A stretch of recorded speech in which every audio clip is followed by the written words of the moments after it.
Ako ang inyong Lolo Pael at ito ang aking kwento. Sa isang maliit at tahimik na baryo sa isang probinsya sa Mindanao, may isang 18 taong gulang na dalagang nagngangalang Inday. 5'8" ang taas, balingkinitan at mistisa. Sa kabila ng kagandahan ay mas nakilala ang dalaga dahil sa pagiging palingkera at mausisa niya. Bulagsak kasi siya kung magsalita at madalas ding napapaaway dahil sa kung ano-anong tsismis. Kadalasan siya pa ang nauunang nakakaalam ng mga tsismis at importanteng balita sa kanilang lugar. At wala siyang takot na magtanong o magpaimbestiga tungkol sa kahit na anong bagay. Mausisa kasi ang dalaga pagdating sa mga bagay-bagay na gusto niya talagang malaman at marisolba. Gayunpaman ay lagi siyang pinapayuhan ng kanyang lolo Dugong na tumigil na at mag-ingat sapagkat maaari niya itong ikapahamak. Makailang ulit na rin kasi siyang nasasangkot sa gulo dahil sa pagiging tsismosa. Kinukonsinti rin naman kasi siya ng tiyahing si Aling Pusita kaya patuloy pa rin siya sa ginagawa. Nang araw na yon, maaga pa lang ay gumayak na ang mistisang dalaga. Habang inaayos ang sarili sa tapat ng salamin, ay sinipat siya ng kanyang lolo na kagagaling lang sa kusina para magkumpuni ng kanyang lababo. Napakunot ng noo ang matandang lalaki habang pinagmamasdan siya na panay ang pagpapaganda sa tapat ng salamin. Maganda ka na, Apo.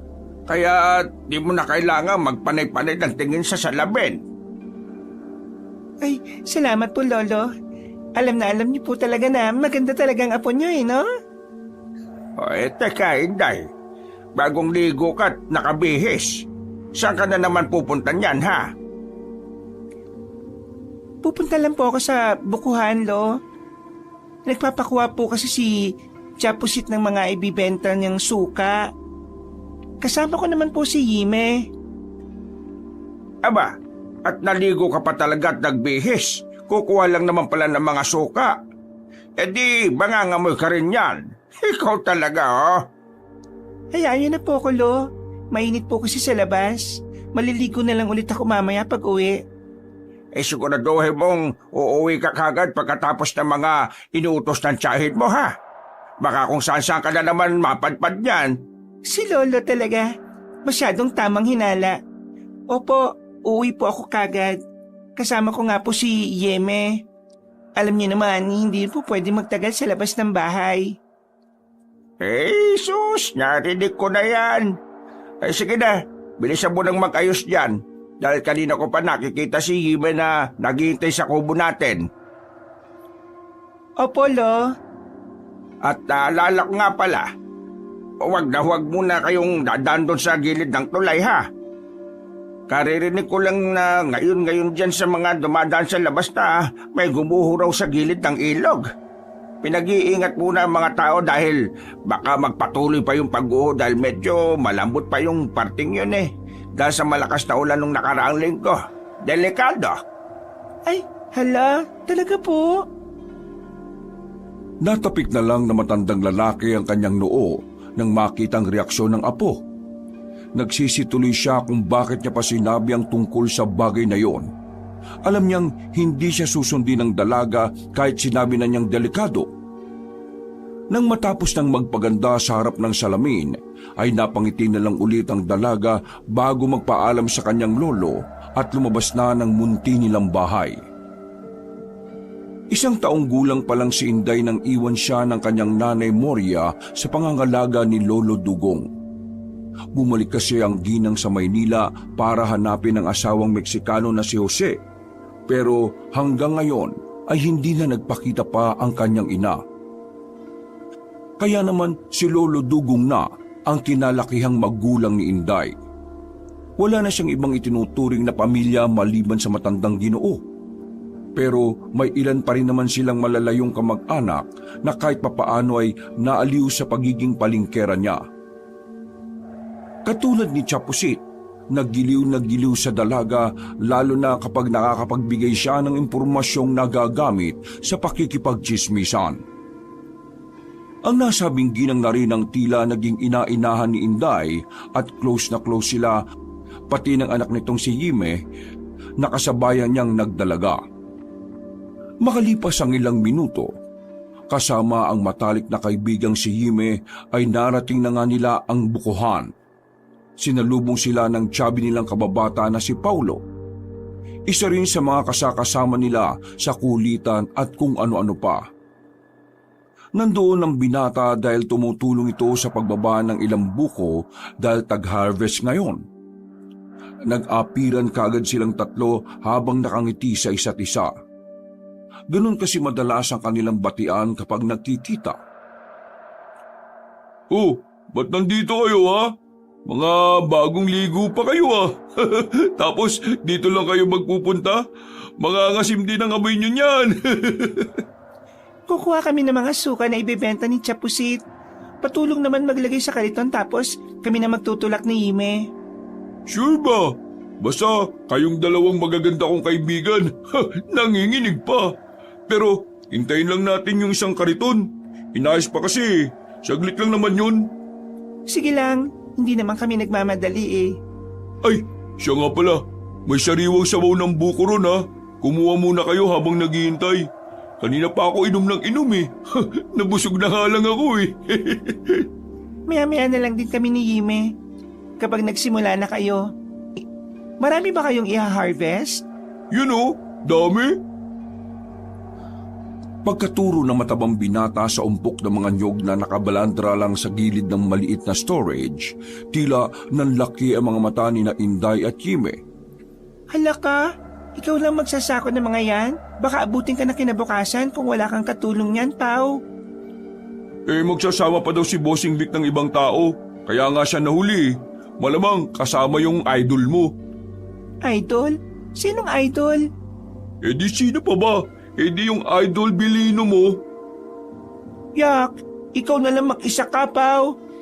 Iiduluhin mo yung napakayabang na yon? Kadiri ka, yak talaga. As in, yak, Paulo. Gusto ko na nga lang maging dragon dahil dyan sa mga sinabi mo. Ang OA! Grabe yung reaksyon mo. Para kang tanga. Kasi nga, ang dami mo pwedeng iturong maging idolo ko, yung nuknukon pa ng yabang na yon. Kahit siya na lang yata ang lalaki sa mundong ito eh. Hindi ko siya magiging idolo. Ew! Nasusuka ako sa mga sinasabi mo, Pao. Nakakainis ka talaga. Tara na nga, Beshi Yime. Uminom na lang muna tayo ng buko. Natawa na lang si Yime at Paulo habang tinatapik ang kaibigan at tila napipikon. Pagkalaon ay lumapit na nga sila sa water jug habang nag-aayos ng kanyang eyeglasses. Kinuha niya ang disposable na basong nasa ibabaw noon saka nagsalin ng fresh buko juice. Eksaktong pagkatapos nilang uminom, ay saka naman dumating ang maliit na truck na siyang paglalagyan ng mga nyog na isasako ni Paulo. Mula roon ay bumaba si Bossing Vic, Bilino at ang driver na si Mang Tomas na tutulong din sa gagawin para hindi sila magtagal. Dahil sa likas na mapagkumbaba ay humingi pa ng paumanhin si Bossing Vic kay Paulo na tumangutangulang at tila nahiya sa amo. Pinagmasdan at pinakinggan lang muna sila ni na Inday at Yime habang nag-uusap. "Naku, Bossing Vic naman, kayo pa talaga humingi ng pasensya. Okay lang po yun. Halos kadarating-dating ko lang din po naman eh. Nandito nga po pala si Inday. Kukuha na raw po sila ng mga sukang ibebenta ng chapusit niya." Hello po, Bossing Vic. Hello, Inday. Gusto mo bang tulungan kita? Kaya na namin yun, Bilino. Dahil katulong na namin si Paulo. Mag-focus ka na lang sa pinapagawa ni Bossing Vic sa'yo. Kaya kong pagsabayin ng kahit anong mabibigat na gawain. Kita mo naman itong mga muscle ko, oh. Di ba? Gusto mo rin bang makita yung abs ko? Ay naku, itago mo na lang yan, utang na loob. Tara na nga muna, Yime. Bossing Vic, Paulo, Mang Tomas, doon na po muna kami sa kubo habang hinihintay maayos yung isang kariton. Salamat po. Dali-daling nagtungo ang dalawang dalaga sa maliit na kubo malapit doon para matakasan ng hambog na lalaki. Napangiti na lang din si Paulo habang pinagmamasdan ng mga kaibigan habang si Belino ay napapaismid na lang na tila naiinis sa binatang Chubby. Pagkatapos ng maiksing pag-uusap ay nagsimula nang kaagad ng mga kalalakihan sa pagtatrabaho. Mula sa kubo ay masaya lang na pinagmasdan ng dalaga sina Paulo at Mang Tomas na masayang nagsasako ng mga nyug. Nang mapalingon sila kay Belino, ay napansin nilang nakaungot lang yon. Paano kasi kay Paulo at Mang Tomas lang nakabaling ang atensyon ni Bossing Vic? Noong mga bata pa ay isa rin yon sa matalik nilang kaibigan. Subalit nagkaroon ng hindi pagkakaunawaan sina Paulo at Belino dahil sa isa pa nilang kaibigan noon na si Kim. Pareho kasing gusto ng dalawa ang nasabing babae. Magandang babaeng si Kim at mainhin. Kaya naman nagustuhan siya ni Belino at nagplano yung ligawan. Subalit dahil torpe ang matangkad na binata, kaya nagpatulong siya kay Paulo dahil matibay ang sikmuran nito at malakas ang loob. At bilang magkaibigan, ay ginawa nga ni Paulo ang request sa kanya ni Belino. Siya ang naging tulay sa paniligaw hanggang sa nag-confess na mismo ang dalagita sa totoo nitong nararamdaman. Nabasted ang maniligaw sapagkat inamin ni Kim na hindi niya gusto si Belino, kundi si Paulo. Sumama ng gusto ang loob ni Belino dahil doon at simula rin noon ay palagi na niyang pinag-iinitan ang binatang Chubby. Doon na rin nagsimula si Belino na agawin ang lahat ng malapit na babae kay Paulo. Hanggang sa pormahan na niya si Inday. Pero binasted rin lang siya ng palingkerang dalaga dahil hindi niya trip ang pag-uugali ng binata. Bukod kasi sa sobrang yabang at bilib na bilib sa sarili, ay meron din yung tinatagong kasamaan ng ugali. Ilang beses na rin kasi niyang nakikita yon na nilalabanan ng sariling ina. Yun pa naman ang pinakaayaw ni Inday sa lahat, ang taong walang paggalang sa mga magulang. Bilang isang babaeng lumaki na walang kinikilalang nanay at tatay, ay gusto niyang merong pagmamahal sa magulang ang lalaking makakatuluyan niya. Totoong gwapo at maganda ang hubog na katawan ni Belino, pero di talaga kinakaya ni Inday ang pag-uugali ng nasabing binata. Napaka-presko kasi talaga noon at palagi pang binibida sa mga tao ang mga babaeng nahuhumaling sa kanya. Sa kabilang banda ng parte ng isip ni Inday, naawa siya para sa maskuladong lalaki. Hindi niya lang din mawari pero may nararamdaman siyang lungkot sa mga mata noon. Naiisip na lang niya tuloy kung minsan na defense mechanism na lang ni Belino ang pag-aangas at pagyayabang. Pero ang totoo ay hindi rin siya ganoon kasaya sa buhay. Hanggang ngayon ay may galit pa nga rin yun kay Paulo dahil sa nangyari. Kahit pa nakipag-break na si Kim at nagpakalayo-layo kay Paulo. Maya-maya pa, matapos maisip ang mga yon, ay biglang kinalabit ni Yime si Inday dahil tila ba titig na titig siya kay Paulo at Belino. Ay, ano yun, girl? Busy pa naman ako sa pagre-reminisce. Ikaw talaga, oh. Biglang ang inopen ni Yime ang tungkol sa gumuhong tulay dahil narinig din niya sa mga taga-baryo kanina na meron ng raw na buong tila yungib doon. Nanlaki ang mga mata ni Inday at umandar na naman nga ang pagiging mausisa niya. Otomatikong may kung anong mga ideya na kaagad nga pumasok sa isip niya, kaya tila nagningning ang kanyang mga mata. Tara, puntaan natin yun mamaya, ah. Gusto ko makita kung totoo ba talaga may kuwebang nabuo ron sa guho. Alam mo naman ako, hindi ako basta-basta naniniwala sa mga sabi-sabi lang. Gusto ko talagang may pruweba, girl. Natatawang sumang-ayon si Yime dahil sa reaksyon ng mukha niya at natigil na lamang muna sila sa pag-uusap nang lumapit na si Paulo para uminom ulit ng buko. Ano, kaya pa ba, ha? Taba-ching-ching? Sabi ko naman sa yung tigilan mo ng pagtawag sa akin ng ganyan eh. Hindi na tayo bata, Inday. Ahalikan talaga kita kapag hindi ka tumigil dyan, kala mo. Uy, kadiri ka Paolo ah. Kunwari ka pang nandidiri, ikinikilig ka nga dyan. Hoy, hindi no. Alam mo, nagiging kaugali mo na si Bilino ha. Nagiging presko ka na rin. Uy, binanggit na naman niya yung idolo niya. Gusto mo talaga yan oh, aminin! Mas lalo lang namula si Inday at hindi niya alam kung maiinis ba siya o matutuwa sa pang-aasar ng kaibigan. Sa totoo lang kasi, ay natutuwa rin talaga siya kapag ginaganon siya ni Paulo. Uy, bahay ba tayo? Diyan na lang kayo at ako nang kukuha ng mga suka. Medyo mainit na kasi. At saka kunin mo na rin yung kariton para may magamit kayo. Baka ayos na yun. Okay, salamat. Pero okay lang ba yun na iwan mo yung mga kasama mo? Baka manggalaitin na naman sa'yo si Bilino niyan. Naku, bahala siya sa buhay niyang manggalaiti. Sanay na ako sa taong yun. Tanong ko lang, bakit hanggang ngayon hindi pa kayo nakakaayos ni Bilino? Di ba close naman kayo dati? Mas close pa nga kayo kaysa sa atin eh. Mag-best friend nga kayo, hindi ba? Bakit naman ako makikipag-ayos sa kanya? Siya ang ilang beses akong ginawa ng katarantaduhan. Kung hindi lang ako pumapalag, hindi niya ako titigilan eh. Akala niya, porke malaking tao siya, wala nang papatol sa kanya. Alam niya naman kung ano yung pagkakamali niya eh. Pero paano kung siya ang makipag-ayos, okay lang sa'yo?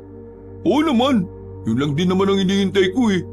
Kahit papaano may pinagsamahan pa rin naman kami niyan. Pero kung ako mauunang makipag-ayos, hindi ko gagawin yun no. Alam kong nagkamali ako at humingi na ako ng sorry dati. Pero sa mga ginawa niyang kalukuhan, siya naman dapat ang humingi ng sorry sa akin. Wow, ang pride ah. Sabihin na natin oo. Pero kailangan niya rin malaman yung mga pagkakamali niya. Hanggat hindi niya naiintindihan yun, hahayaan ko lang siya. O sige na, pupunta na ako sa paggawa ng suka. Patingin-tingin na rito yung idol mo eh. Nakakairita lang. Natawa na lang si Inday at pagkatapos noon ay tumakbo na si Paulo palayo. Maya-maya pa, pagbalik ng binatang Chubby ay tulak-tulak na nito ang kariton na may lamang bote ng mga suka. Kaya niyo na ba ito? Oo naman oh, hindi naman mabigat magtulak ng kariton. At saka kakaunti lang naman yung mga bote. Salamat ulit ah. Pagkatapos nilang mag-usap ay lumarga na nga ang dalawang dalaga. Napasulya pa nga si Inday kay Bilino na nag-flex na naman sa kanya ng mga muscles nito. Inirapan niya lang ang gwapong binata bago magtuloy-tuloy hanggang sa marating nila ang tindahan ni Champusit. Magkatulong nilang binuhat ni Yime ang 15 bote ng suka papasok sa loob ng tindahan. Nang matapos na, ay inabot kaagad ng ginang ang bayad sa kanila. Salamat po, Chapusit. Ay, siya nga po pala. Pwede ko po bang isama muna itong si Yime? May bibilin lang kami sa pamilyang bayan.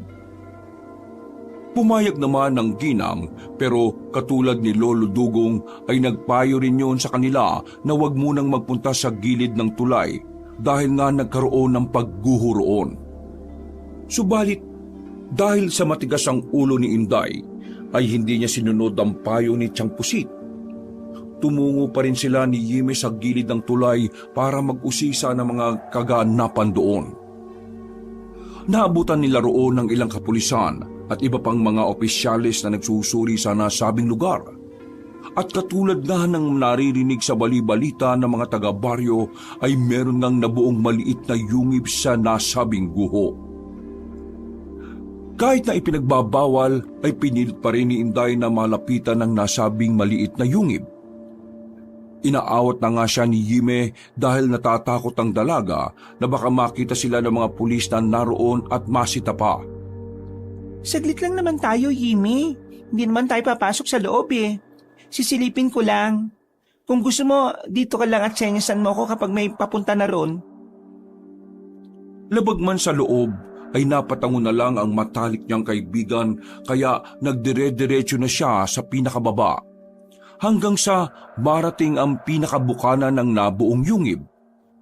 At dahil sadyang likas na matigas ang ulo, at talagang mausisa, kaya mas lumapit pa siya sa pinakabukana. Ano kayo meron dito sa loob? Ay, ari ng kabayo! Nadulas siya ng bahagya at kamuntikan ng lumusot sa yungib. Mabuti na lang ay nakahawak siya ng maigi sa isang bato. Takot na takot naman si Yeme nang makita yon, kaya inakag na siya ng kaibigan. Saglit na lang talaga. May sinisilip lang ako, Yime. Kaya kumalma ka lang dyan, Beshi, ha? Tila walang nangyari dahil muli na naman siyang dumungaw sa pinakabukana. Mukhang malalim-lalim talaga tong kuweba. Parang gusto ko tuloy pasukin, eh. Ha? Natigilan na siya matapos masipat ang tila pares na mga namumulang mata sa loob ng nasabing yungib. Nakapansin din siya ng tila mga paggalaw doon, pero hindi niya gaanong maaninag dahil masyado ng madilim sa loob. Ano yun? Para may nakita akong mga mataron na. Dahil sa sobrang pagka-curious at mas lumapit pa siya ng lumapit, at habang pinagmamasdan naman siya ni Yime ay mas lalo ding kinakabahan ng kanyang kaibigan. Tumayo ka dyan, Nineng! Kung ayaw mong mapahamak! Parehong nagulat si Inday at Yime sapagkat hindi nila namalayan ang biglang pagsulpot ni Mangbong. Kilala sa lugar nila ang may edad na lalaki dahil sa pagiging misteryoso noon. Madalas din kinaiilagan dahil kung makatingin ng Ginoo ay parang mangangain ng buhay.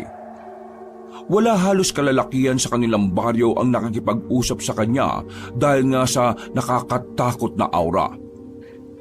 May iilan naman, lalo na ang mga bagong sibol na kabataan, ay tila inaasar-asar pa ang lalaki na bongbuang dahil nga sa dalas ng pag-iisa.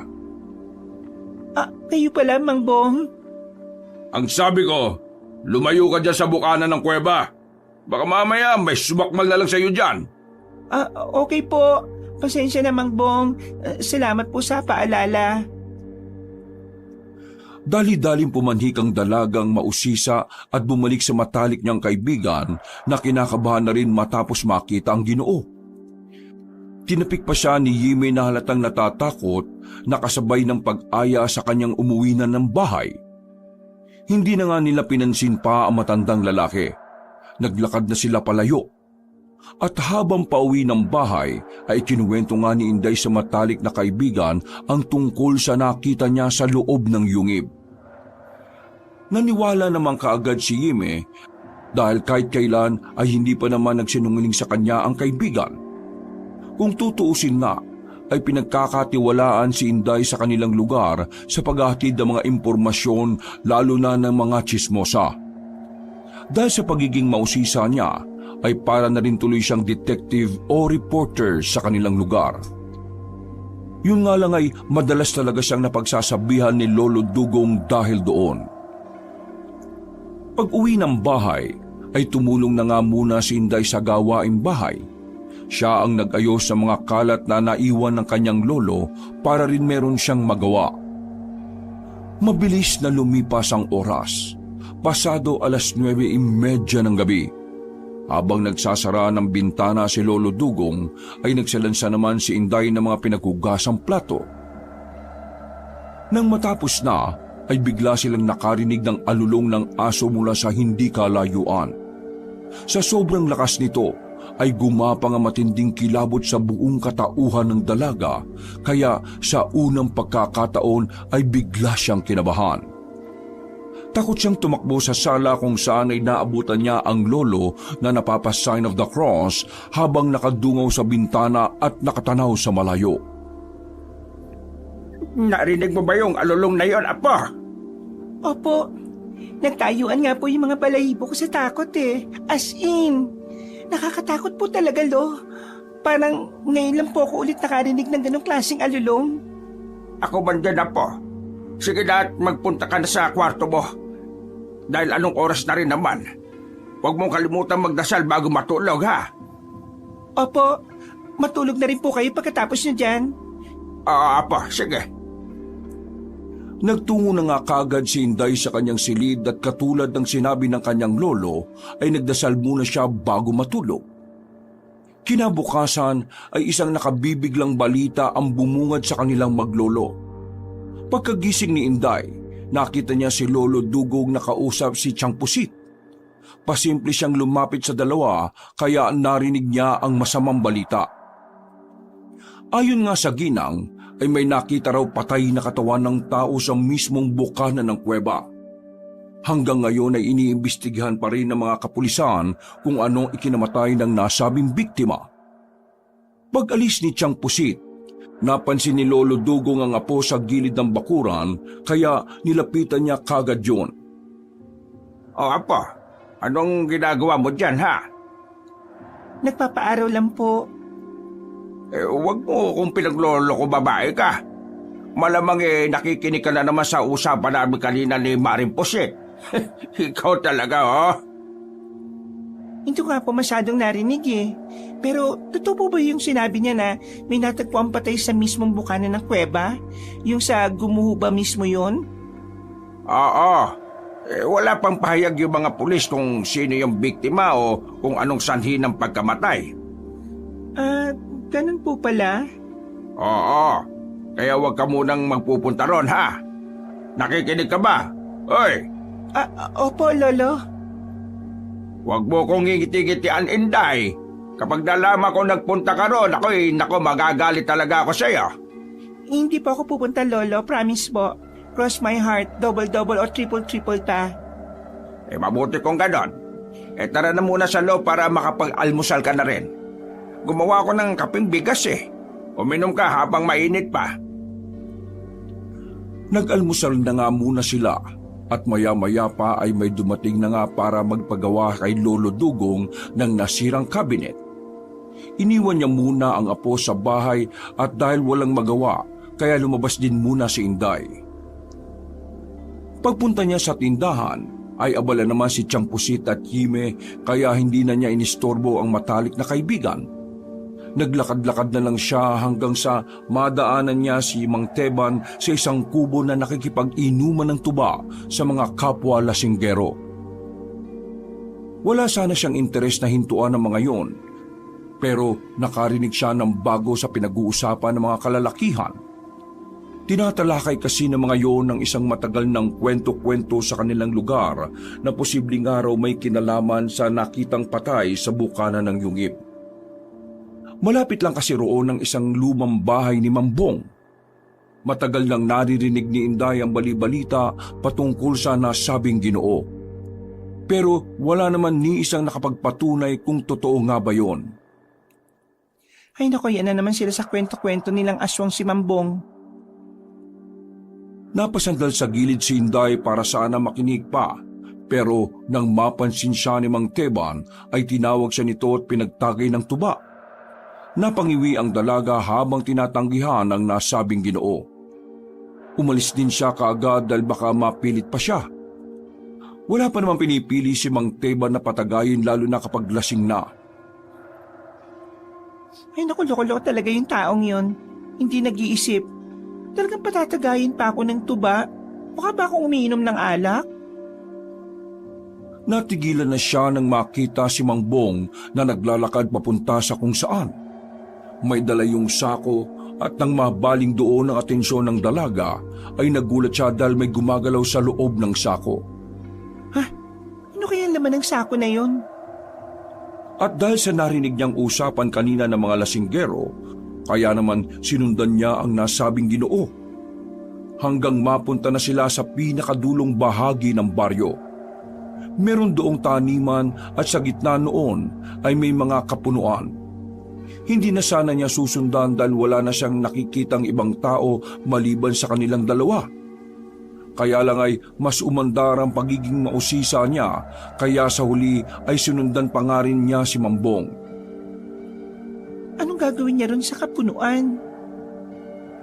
Habang maingat na nagtatago ay patuloy lang siya sa pagmamatsyag hanggang sa makita na niyang ibilagsak na ni Mambong ang hawak na sako.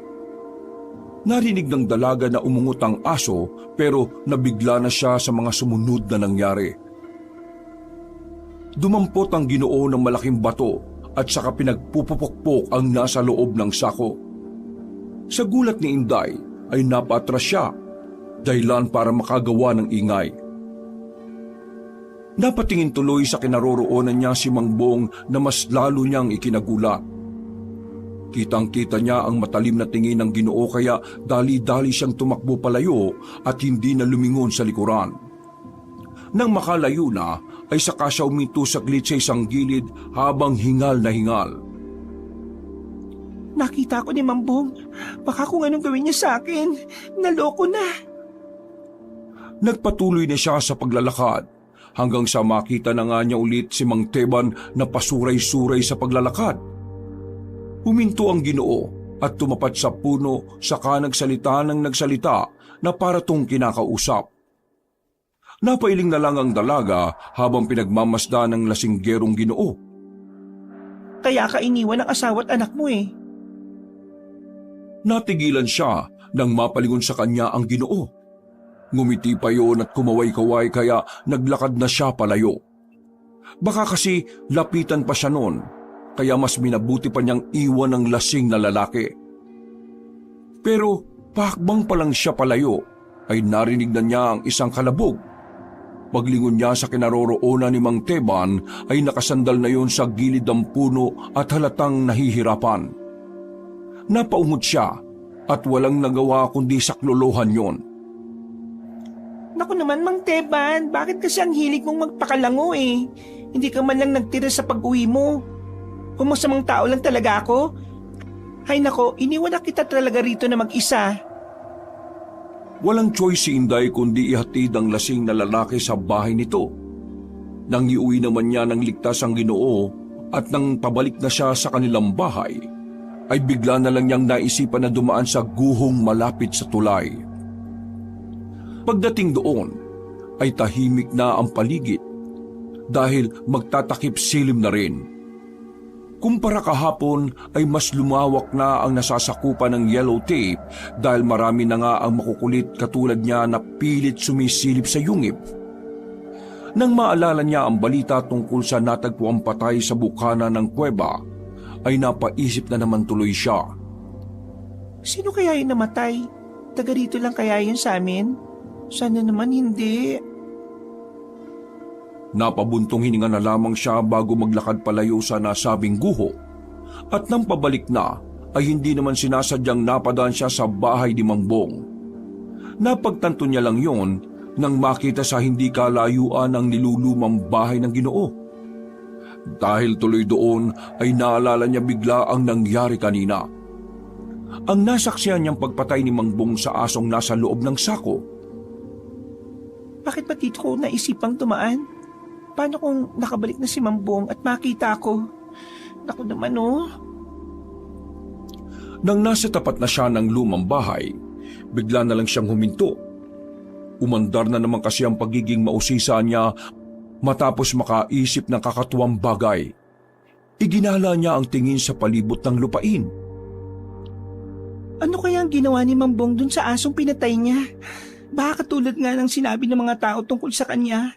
Aswang siguro talaga siya. Hala, kung ganun, kailangan ko na umalis sa lugar na ito. Nagmadali na nga si Inday sa paglalakad para makauwi ng bahay. Nang makapansin siya ng maliit na liwanag mula sa ibabang parte ng bahay. Napapakunot siya ng noo habang pinagmamasda ng nasabing liwanag sapagkat tila lumalakad dito. Dala ng kuryosidad, ay dahan-dahan siyang pumasok sa loob ng bakuran at sinundan ang pinanggagalingan ng liwanag. Nawala na sa isip niya ang takot kanina dahil kapag may ganoong bagay ay kusa na lang talagang umaandar ang kanyang pagiging mausisa. At nang malapit na siya sa main entrance ng bahay, ay nagulat siya dahil biglang sumilip si Mang Bong sa bintana. Tangan ng Ginoo ang kandila kaya napatras ang dalaga. Anong ginagawa mo sa bakuran ko, ha? Ano po kasi, Lumabas ka na! Bago pa ako hindi makapagtimpit, magpatawag pa ako ng opisyal ng baryo! Opo, pasensya na po. Kitang-kita niya ang tila pangingitim ng mga mata ni Mang Bong kaya mas lalo siyang kinilabutan. Dahil doon ay dali-dali na nga siyang lumabas sa bakuran at tumakbo na palayo sa lugar na yon. Pag-uwi ng bahay, eksaktong kumagat na ang dilim. Naabutan niya si Lolo Dugong na nakaupo sa kubo nila na nasa tapat ng bahay. Nakakunot ang noo ng matandang Ginoo habang nililiha ang isang kahoy na hugisbat. Saan ka nang galing, Apo? Dumaan ako sa tindahan ni Pusit, nandun si Ibe. Hindi ka naman daw niya nakita magapon. Ano po, Huwag mong sabihin na nagpunta ka na naman doon sa guho, ha? ang totoo po niyan, Lo. Napadaan lang ako dun sa guho. Hinatid ko po si Mang Teban sa bahay nila. Nakita ko po kasi siyang nakahiga na lang sa sahig eh. Ayaw ko naman pong iwan ng ganun yung tao. Ay, ganun ba? Mabutit na buhat mo naman yung si Teban. Hinata ko na lang po. Ang bigat nga niya eh. Lo, may tanong po pala ako. May pagkakakilanlan na po ba yung nakitang patay dun sa bukana ng kuweba? Ang nabalitaan ko kay Kapitan, dayo lang daw yon. At meron palang kasama na babae yon. Nagpunta ron sa morgue tapos kinausap ng mga pulis. Hindi rin makapagpaliwanag yung babae dahil lasing pala sila pareho eh. Basta raw, nagising na lang siya na wala na sa tabi niya yung kasama niya. Hanggang sa mabalitaan niya ngang patay na. Nakakalungkot naman po pala. Ibig sabihin, hindi pa rin nalalaman kung sinong gumawa nun? Oo, Apo. Kaya wag ka na munang magagala sa malayo. Baka mamaya pali-aligid pa rito sa baryo yung mamamatay tao na yon. Opo, sige po. Pumasok ka na ron sa loob. May pagkain na ron, Apo. Bumili na lang ako ng lutong ulam sa palengke kanina. Kayo po, Lo. Di pa po ba kayo kakain? Tatapusin ko lang tong nililiha ko at papasok na rin ako. Para saan po ba yung pamalo na yan? Pinagawa lang to ng isang guro doon sa elementary school. Gagamitin daw ng mga estudyante sa baseball. Tumango lang ang mistisang dalaga bago marahang naglakad papasok sa loob ng munti nilang bahay. Makalipas ang ilang minuto pagkatapos magapunan, maghugas ng mga pinagkainan ay dumiretso kagad siya sa kanyang kama at nahiga.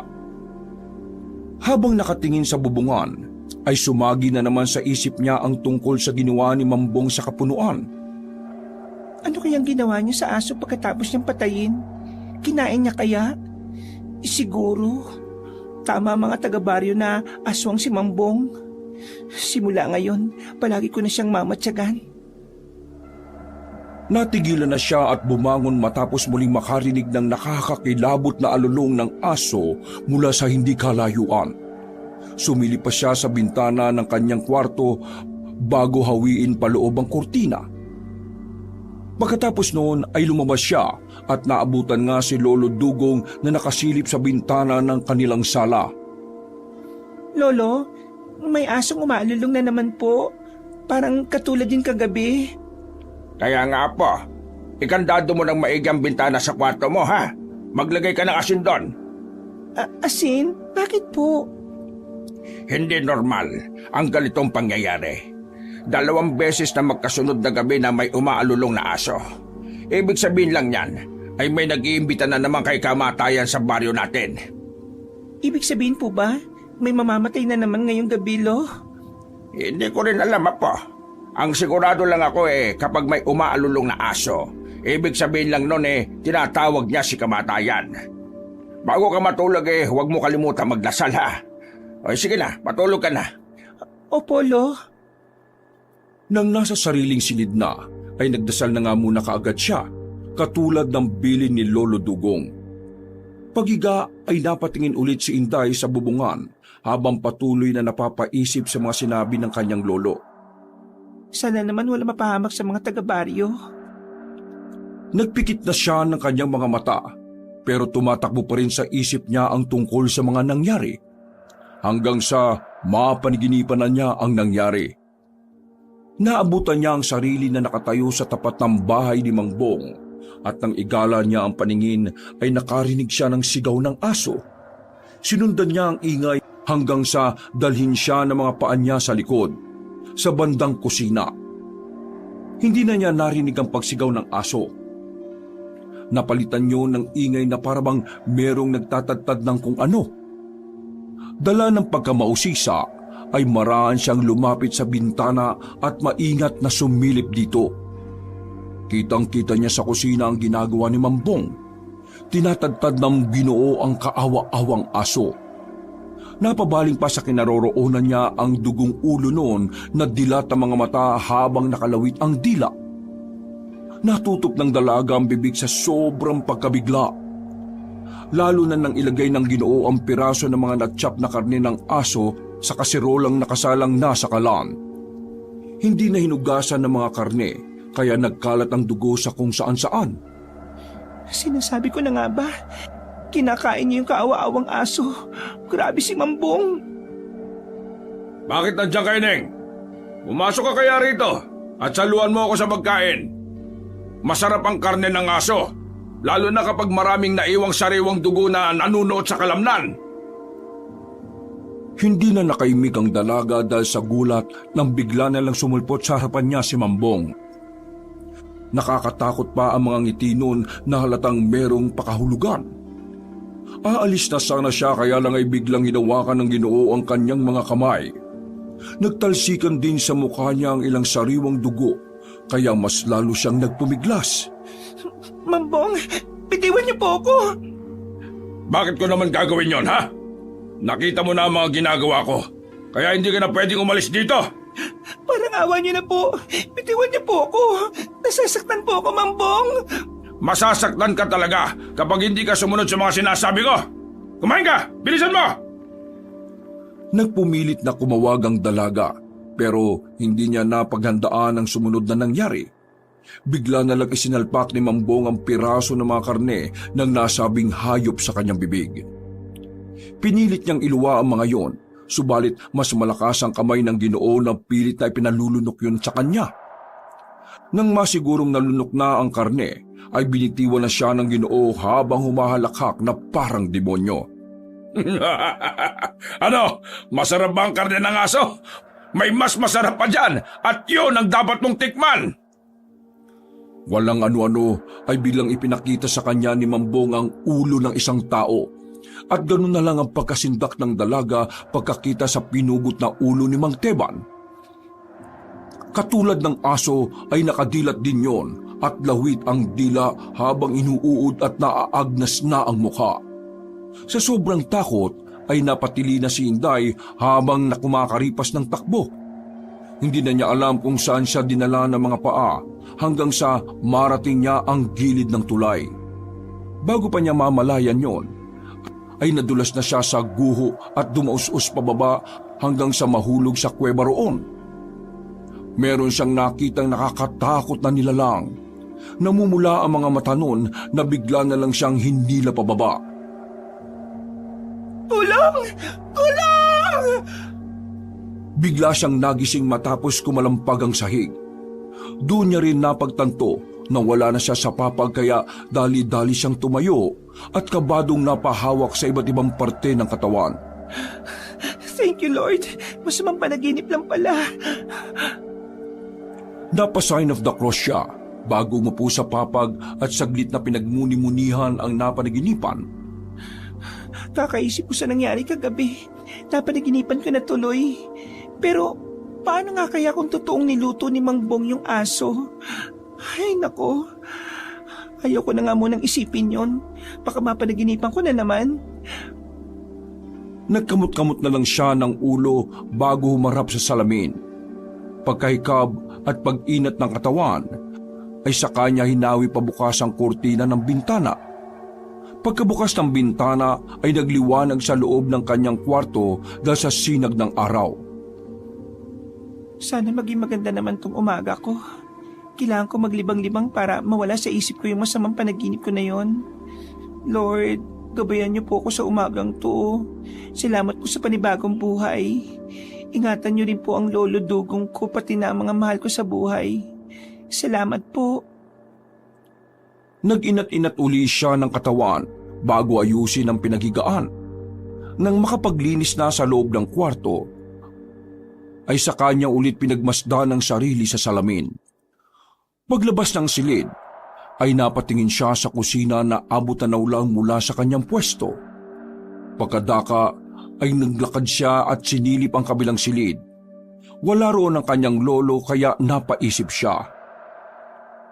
Kanina pa siguro gising ang lolo. Nagtuloy-tuloy na siya papuntang kusina. Napansin niya sa lamesa na may nakatakip ng pagkain kaya lumapit siya at binuksan ito. Nakita siya ng malaking pritong bangus at kanin. Kaya umupo na siya sa tapat ng hapagkainan. Lo, nandiyan ka po ba? Nasaan ka po? Anong oras na ba't maaga yatang umalis si lolo? Pagtingin niya sa luma nilang orasan, ay nagulat nang makita na 9:00 na pala ng umaga. Pagkatapos noon ay hindi sinasadyang mapadako ang tingin niya sa lamisita kung saan nasipat niya ang salamin ng kanyang lolo. Naiwan niya rito yung salamin niya sa mata. Saan naman kaya nagpunta yun? Hindi na lang niya masyadong pinagtuunan ng pansin ang tungkol sa bagay na yon dahil medyo masakit pa ang kanyang ulo at nagugutom na rin siya. Nag-agahan na muna siya at pagkatapos ay naligo na rin para mahimasmasan. Nang masiguro rin na malinis na ang buong bahay, ay lumabas na muna siya at tinungo ang bahay ng matalik na kaibigan sa tindahan ni Champusit. Abala na naman ng dalaga sa pagtitinda. Kaya sa halip na yayain niyo na maggalagala muna, ay sinamahan niya na muna sa pagtitinda hanggang sa dumating na si Champusit. Habang nagtitinda, ay nakipagkwentuhan muna siya sa magtiyahin. Nalaman niya tuloy ang kalunos-lunos na sinapit ng bangkay na natagpuan sa bukana ng yungib. Gutay-gutay daw ang katawan at nagkalat ang mga laman loob. Kaya halos masuka-suka rin daw ang mga kumuha sa nasabing bangkay. Hinala tuloy ng mga taga-baryo na hindi ordinaryong mamamatay taong gumawa nun, kundi isang aswang. Dahil tuloy sa kwentong yon, ay naalala na naman ni Inday ang napanaginipang kagabi. Sumagi rin na naman tuloy sa isip niya si Mang Bong at ang asong pinatay nun. Chang, yung mga aswang po ba, kumakain din po ba ng hayop? Katulad po ng aso o kung ano pang hayop na gusto nila? Ipinaliwanag ng ginang na may narinig na siyang aswang na kumakain ng mga hayop pero bibihira lang. Hindi raw kasi nabubusog ng husto ang ibang aswang kapag hindi sariwang karne at dugo ng tao ang natitikman nila. Ayon sa mga kwento ng mga nakatatanda, iba't iba raw talaga ang dating ng tao sa mga aswang. Pagkatapos ng pag-uusap na yon, tumulong nga muna si Inday sa magtiyahin at nang makaramdam na ng pagkabagot, ay nagpaalam na muna siyang umuwi. Habang naglalakad ay napadaan din siya sa bahay ni Paulo. Naabutan niya ang lalaki na naglilinis ng bisikleta kaya tumayo siya sa tapat ng lumang gate ng bahay at nakangiting pinagmasdan ang malusog na kaibigan. Uy, Pao! Tamang linis ka dyan ah. Wala ka siguro magawa, no? Pati ba naman bisikleta nyo nililinis mo pa? Uy! Nandiyan ka pala ka! Palaka ka dyan. Ang ganda-ganda ko, tatawagin mo akong palaka. Pasaway ka ah. Sana sinabi mo na lang na sirena. Oo na, sige na. Magandang sirena. O ayan, okay na. Goods! Ba't ka nga pala nandito? Mukhang buryong-buryong ka. Huwag kang masyadong magagala ngayon, no, Inday? Narinig mo naman siguro yung balitang nangyari ron sa malapit sa tulay nung nakaraan. Oo, narinig ko yon. Galing ko sa tindahan ni Chang Pusit. Siya rin yung nagkwento sa akin patungkol dun sa namatay. Di, alam mo na rin yung tungkol sa kumakalat na balita. Balitang ano? Naaswang ang pumatay dun sa biktima? Yun na nga. Paano kaya nila nasabi na aswang? Ikaw ba naniniwala ka ba ron? Saan ba? Sa aswang? O kung aswang ang may gawa nun? Pareho. Sa aswang? Oo naman, naniniwala ako. Wala naman sigurong probinsyanong hindi maniniwala ron. Kahit pa hindi pa nakakakita. Pero kung aswang ang gumawa nun sa biktima, hindi ko rin masabi. Sa kwento kasi ng mga nakakita sa katawan ng namatay, parang naniniwala na aswang talaga ang gumawa. Lasog-lasog ba naman daw tapos nagkalat pa yung laman loob sa sahig? Ikaw ba sa tingin mo, normal na tao bang gagawa ng ganun? Baka naman mabangis na hayop. Sa baryo natin magkakaroon ng mabangis na hayop? E di dapat nahuli na yun ng mga kinauukulan. Baka pumasok rin sa kuweba sa guho o baka galing nga ron. Ano namang mabangis na hayop ang titira sa ganun? Tsaka, bakit dayong sinalakay at dinala ron? Ang dami-daming tao na taga rito sa atin eh. Sa bagay, sino bang naiisip mong gagawa nun? Yung naisip din ng mga taga rito sa atin. Si Mambong? Natumbok mo. Diba dati pa naman nababalitaan tungkol sa pagiging aswang niyan? Sabi nga ng tiyuhin ko eh. Parang iimbestigahan na nga nila siya. Kumbaga, tatanong-tanungin lang naman siya. Hala, ganun ba? Pero dati pa naman siyang pinaghihinalaan eh. Hanggang ngayon eh, wala pa rin napapatunayan ng mga taga rito sa atin. Bakit hindi mo kaya sila tulungan? Di ba magaling ka naman pagdating sa mga ganyang bagay? Ngayon mo paganahin yung pagiging mausisa mo, Inday. Ay nako, wala naman akong mapapala sa ganyan no. Baka mapagalitan pa ako ni Lolo pag nagkataon. Sa bagay. Ay, siya nga pala. Wala ka bang gala ngayon? Sinabi ko na kanina, di ba? Pauwi na ako galing sa tindahan ni Tiyang Pusit. Gusto mo pa ako samahan sa kubo namin magtambay? Doon ka na rin lang manangalian, doon sa bahay. Tapos, mga bandang hapon, igala mo naman ako sa bike mo. Ang tagal na rin natin kayang hindi nakakagala na magkasama. O sige, tatapusin ko lang itong paglilinis ng bike para ito na lang yung gamitin natin papunta sa inyo. Okay, sige. Binilisan na nga ng malusog na binata ang paglilinis sa kanyang bike at ang matapos na ay kaagad silang umalis at nagtungo sa kubo ni na Inday. Eksakto nakadarating lang din ni Lolo Dugong at may dala na naman tong mga kahoy na siyang gagamitin sa pag-aayos.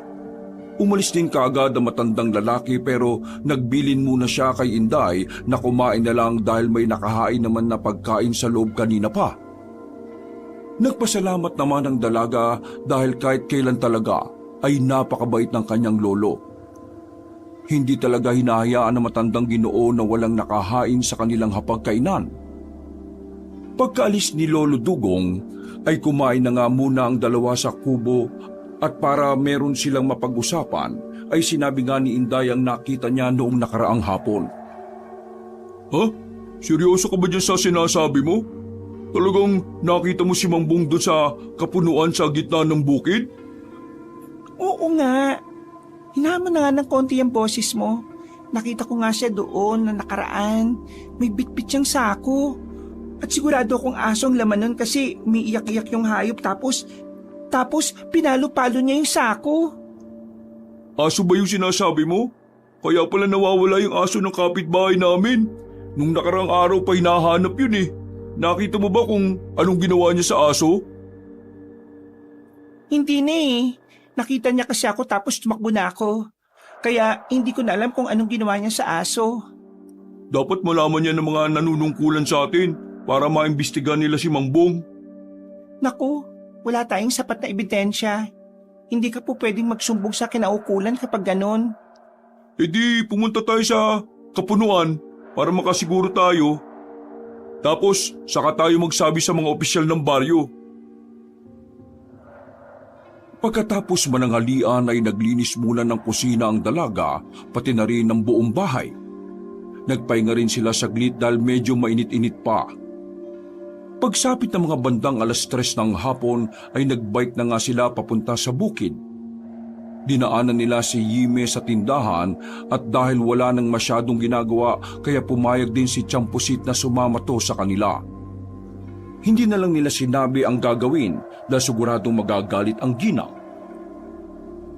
Pagdating sa bukid ay wala nang mga tao roon kaya malaya rin sila kaagad na makapunta sa kapunuan. Hinanap na nga ni Inday ang pinuwestuhan noon ni Mangbong at maya-maya pa nga ay sabay-sabay silang natigilan matapos umalingasaw ang mabahong amoy mula sa hindi kalayuan. Napatakip ng ilong ang tatlo habang nagpapatuloy sa pagsisiyasat hanggang sa makita na nga ng magandang dalaga ang nasabing sako. Mas lumakas ang nakakasukang amoy pero tiniis niya yon habang hinahatak ang dulo ng sako. Tinulungan na rin siya ni Paulo hanggang sa mahigit nga nila ito. Mas lalong umalingasaw ang nakakasunlasok na amoy kaya hindi nakatiis pa si Hime. Lumayo ito at dumuwal ng dumuwal pero si Inday at Paulo ay itinuloy pa rin ang plano. Binuksan ng malusog na binata ang sako at tumambad na nga sa kanila ang nabubulok na lasog-lasog na katawan ng aso. Inuuod na rin yun, kaya hindi na rin nila nakayanan. Magkakasabay silang sumuka habang lumalayo sa nasabing sako. Yun nga yung aso ng kapitbahay namin. Pinatay siya ni Mambong. Ang tanong, bakit pinatay ni Mangbong yung asong yun? Anong ginagawa niyo rito, ha? Natigilan ang magkakaibigan ng marinig ang boses ng Ginoo. Sabay-sabay silang napatingin sa likuran kung saan nga nila nakita si Mangbong na may dala na namang sako na may laman na kung anong may buhay sa loob. Napatingin pa ang lalaki sa sakong nasa sahig, kaya galit niya ulit na pinagmasdan sina Inday at Paulo na siyang pinakamalapit sa nasabing sako. Bakit niyo kinuha yung sako na yan, ha? Bakit? Mangbong, bakit niyo po pinatay yung aso? At saka may dala na naman kayong sako. Aso na naman po ba yung laman yan? Papatay na naman ba kayo ng aso? Tinatanong ko kayo kung bakit nyo hinukay ang nilibing ko na nasako. Hindi nyo alam kung anong ginagawa nyo. Mamamatay tao ka! Aswang ka! Patakbo niyang nilapitan ng lalaki at saka pinilit na nakipagpambuno rito hanggang sa mabitiwan ng sako.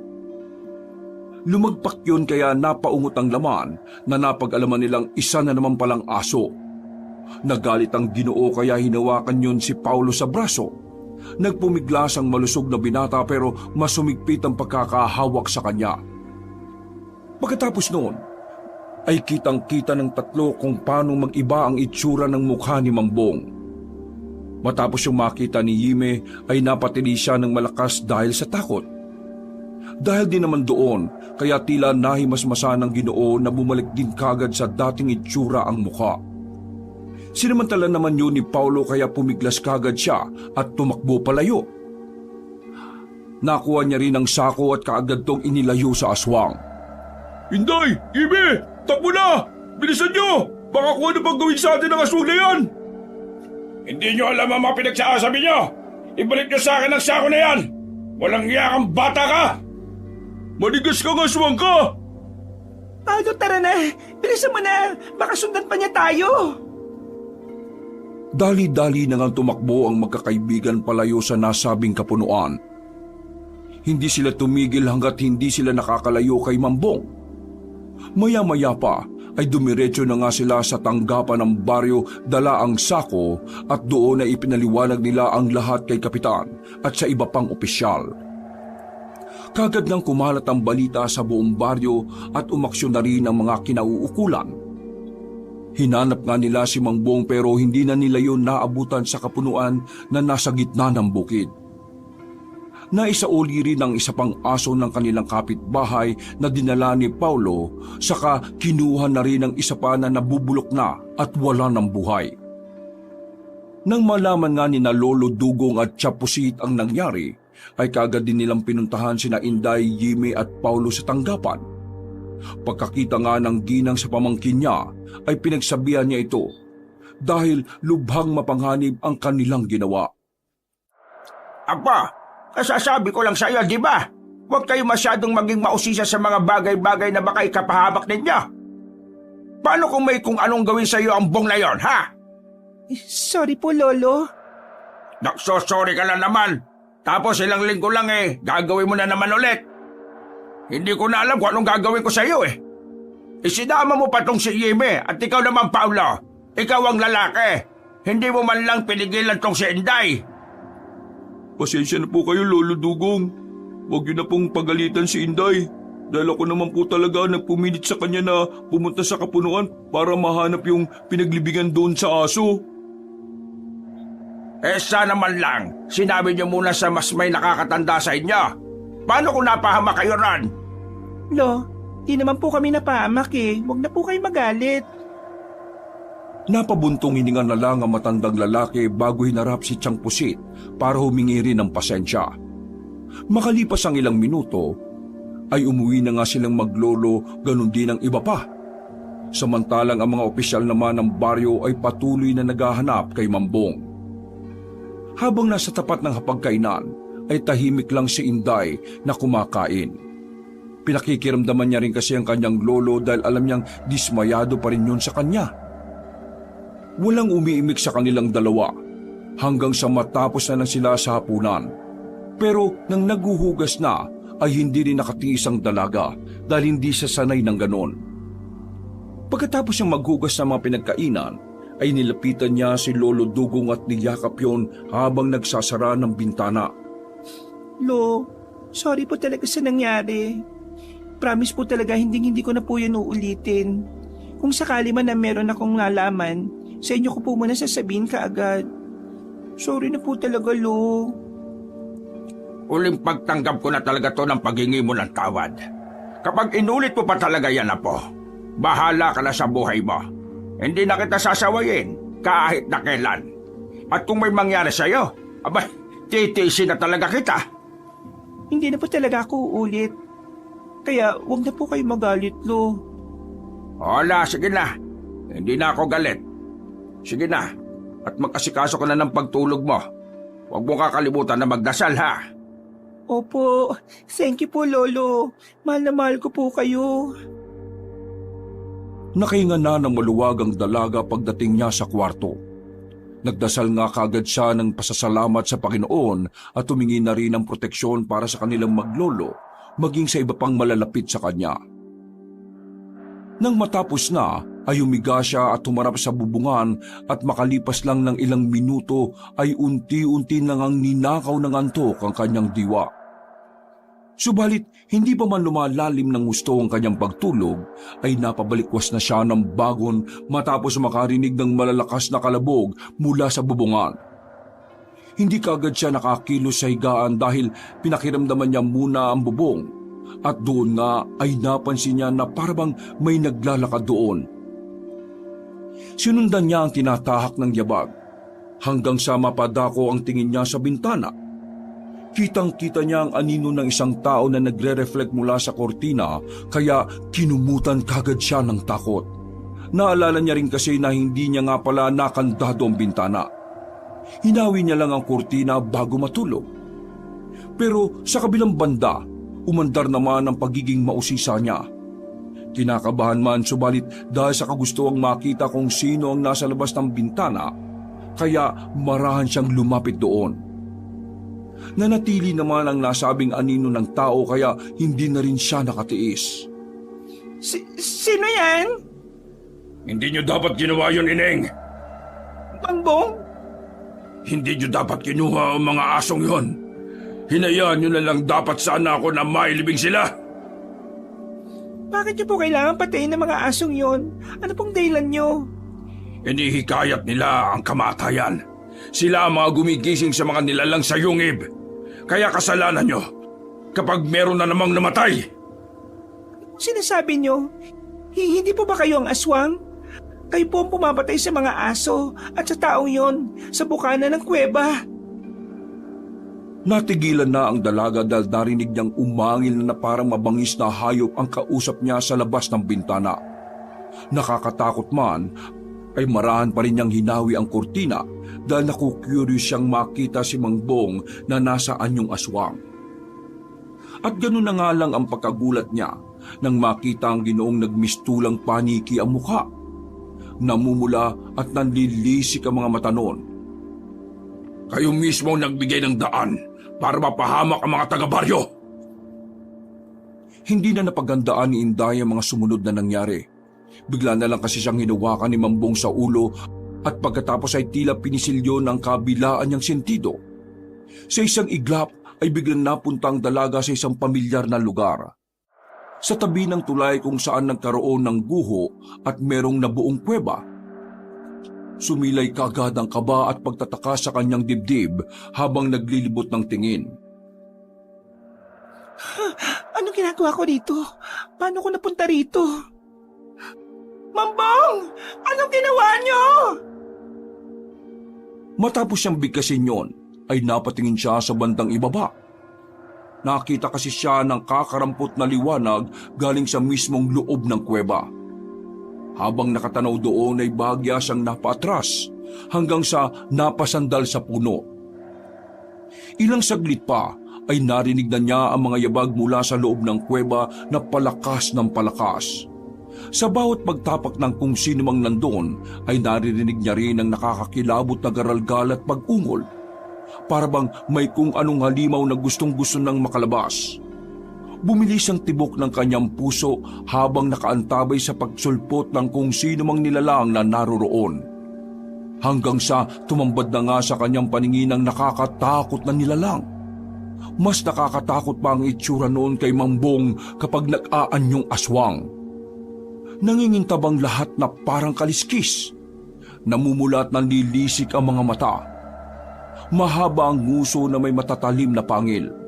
At gumagapang yun na parang isang reptilya habang ang dila ay umuusli-usli na kahalintulad ng sasawa. Ano yung halimaw na yan? Nagkatitigan sila ng gumagapang na nilalang, mata sa mata.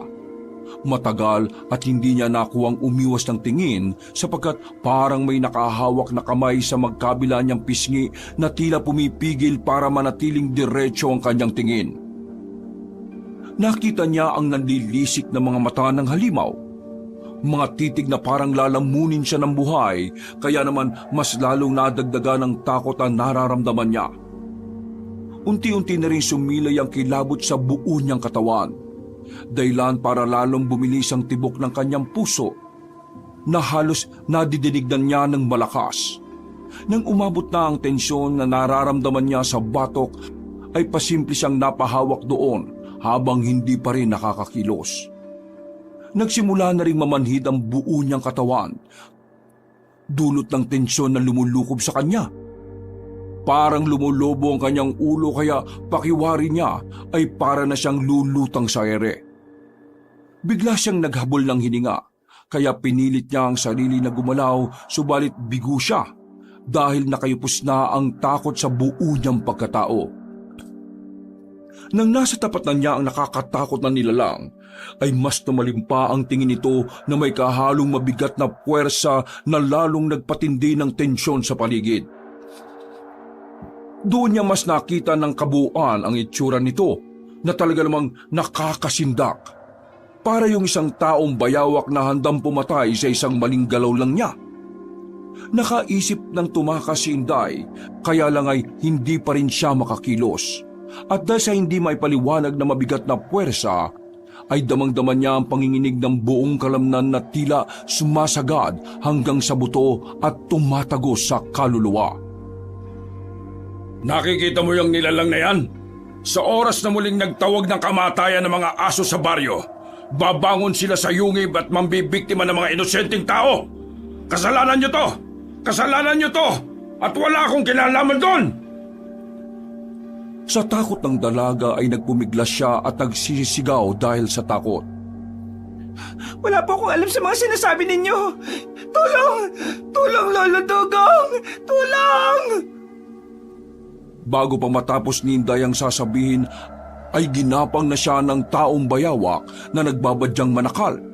Pero bago pa tuluyang makalapit ang halimaw at manakmal, ay nakaramdam na ng malakas na sampal sa pisngi ang dalaga. Pagmulat ng kanyang mga mata, ay napabalikwas siya ng bangon at pagpaling ng mukha niya sa kanan ay nakita nga niya si Lolo Dugong na tila nagulat din. Napahawak siya sa pisngi habang hingal na nakatingin sa matandang lalaki. Nang makita niyang nasa tapat siya ng bintana, ay takot niyang niyakap ang kanyang lolo. Ano nangyari, Apa? Pasensya na at nasampal kita. Umuungol ka kasi at sumisigaw eh. Naabutan na lang kita na nakatayo dyan sa bintana. Ano po kasi, Lo? Kasi... Bago pa matapos sa magandang dalaga ang pagsasalita, ay nakarinig na naman sila ng nakakakilabot na alulong ng aso mula sa hindi kalayuan. Dahil doon ay muling sumilay ang kaba sa dibdib ni Inday, matapos maalala mga sinasabi ni Mangbong. Pero hindi na muna niya yung sinabi kay Lolo Dugong dahil hindi rin sigurado kung totoo nga bang nangyari yon o parte lang ng panaginip. Para makatulog ay nagpasya siyang makitulog na muna sa silid ng kanyang lolo. Natakot na rin kasi siya matapos marinig ang nakakakilabot na alulong ng aso.